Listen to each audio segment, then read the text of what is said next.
I'm gonna explain to you why bar chords are dumb and why you don't have to use them. So I made a video called Easy Alternative to Bar Chords and explained how you could just use a 2-note situation to replace this big honkin' major chord that a lot of beginners struggle with, something that's very uncomfortable. And this video upset a lot of people in certain corners of the internet. And people were saying, oh, I've been playing bar chords since 1942, my pappy taught me, and you gotta learn it if you wanna be a real guitar player. Okay, in all my years of touring and recording and doing weddings and country gigs, I've played like 5 bar chords. That's not an exaggeration. When you're strumming, open chords are where it's at. Open chords are really, really handy because they sound nice. You get a nice big ringing sound. They're very easy to play. They don't sound like they're a struggle to play, and the audience can hear it when you're struggling with your chord. When necessary, I might throw in a bar chord. I might throw in an F, but it'll be like an easy F, right? I'll use my thumb or do something to make it easier than this big uncomfortable shape. Or I might, play an F sharp minor, but I might do it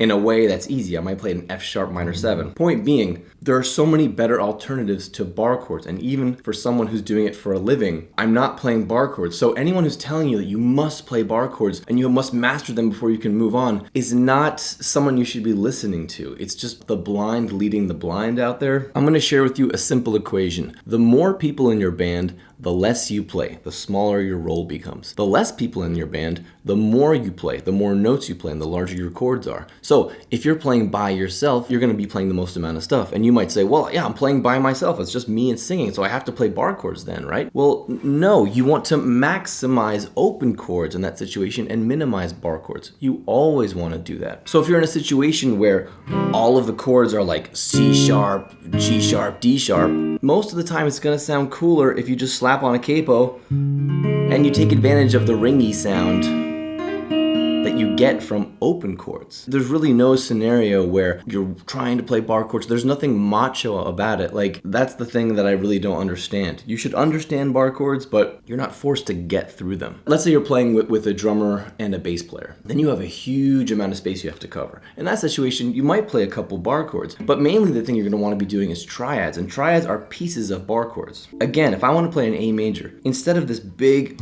huge, thick sounding chord with a bunch of redundant notes, 99% of the time, I just want to play a little triad, a little piece of the chord. I'm always going, right? If that's the style, if it's like a Hendrixy 60s style, I'm going to embellish it like that. If it's like a funky thing, I might go, or like a Steve Cropper thing,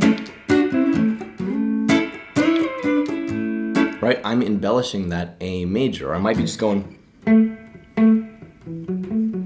If I'm in a 10-person band and there's a keyboard player playing all these things and there's trumpets and there's different stuff, your role gets less and less. The more people there are in the band, the less you play. And there's almost no situation where you're going. If you're doing that, that's you're covering a lot of ground. Even in that situation, I'm probably playing a piece of, right? I'm playing something that's easier to play. I'm putting my thumb over the top. I'm doing a lot of muting, and I'm getting rid of those redundant notes. Because in a recording session, even if you're playing this big, thick shape like this, the odds are that the engineer is cutting off those lows, so these low notes are not making it to the recording, or their area on the EQ band is being squashed way down low, so you're really just perceiving this. Or sometimes it's just this. So there's an expression, stay in your lane. The message here is that for beginners, bar chords are not a rite of passage. The big caveat here is you should understand bar chords. You should understand why this is a B major.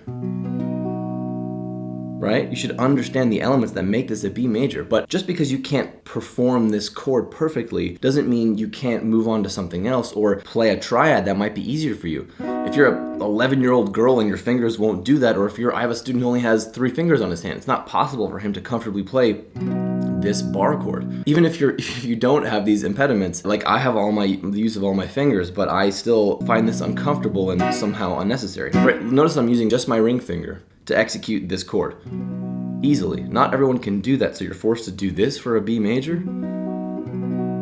when you could very easily use this triad. If you understand that's a B major but you can't execute it, you're fine. You can get to the next step. You can use that information to help you play through songs using triads like this, and you can use that information to help you solo by playing